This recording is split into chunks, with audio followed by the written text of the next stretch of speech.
optik melawai.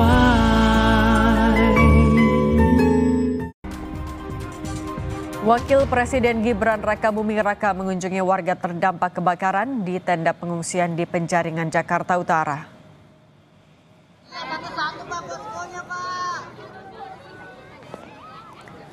Kedatangan Wapres Gibran disambut antusias warga di tenda pengungsian korban kebakaran di Penjaringan, Jakarta Utara.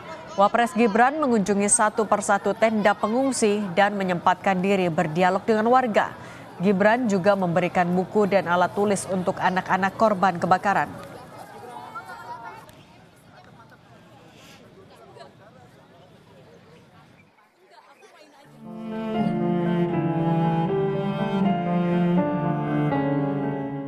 Permukiman warga Kapuk Muara Penjaringan, Jakarta Utara kini tinggal puing dan abu.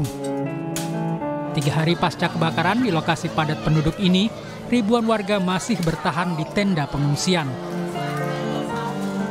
Warga ingin menata kembali hidup mereka sambil menunggu langkah yang akan diambil pemerintah DKI Jakarta. Terkait wacana relokasi, Badan Nasional Penanggulangan Bencana (BNPB) masih menunggu pembahasan dengan pemerintah daerah. Apakah warga akan direlokasi atau akan memperbaiki rumah di lokasi terdampak kebakaran? Terkait dengan relokasi maupun recovery, ini memang sesuai dengan arahan tadi Pak Kepala untuk mendapatkan arahan dari Pak Presiden, tentu kita akan koordinasi dengan pemerintah daerah setempat. Ini kan kebakaran ya, karena ancamannya kan kebakaran ini kan begitu secara umum kan terkait dengan sarana-sarana yang bagaimana bisa membakarnya. Karena memang ini rumah-rumah kan berasal dari rumah semi permanen, sehingga langkah-langkah depan tentu kita akan koordinasi dengan pemerintah daerah setempat. Apabila memang pemerintah daerah setempat atau pemerintah DKI kemudian membutuhkan supporting dari pusat, arahan Kepala BNPB kepada kami tadi siap support apa yang dibutuhkan. Terkait adanya wacana relokasi warga, Ketua RW setempat masih berharap pemerintah tidak memindahkan rumah mereka dan meminta bantuan dana agar warga bisa segera memperbaiki kembali rumah mereka.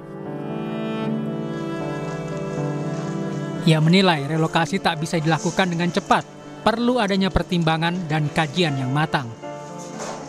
Kalau mayoritas Pak kemarin yang saya tanyain itu warga mengendakin untuk tinggal di situ kembali.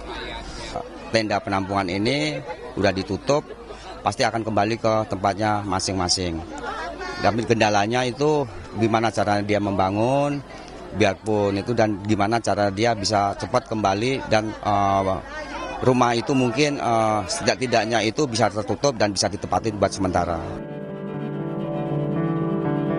Kebakaran di kawasan padat penduduk ini terjadi pada Jumat siang lalu. Banyaknya material yang mudah terbakar dan jarak rumah yang dekat membuat api dengan mudah menyambar ke bangunan lainnya. Diduga api berasal dari korsleting listrik dari salah satu rumah warga.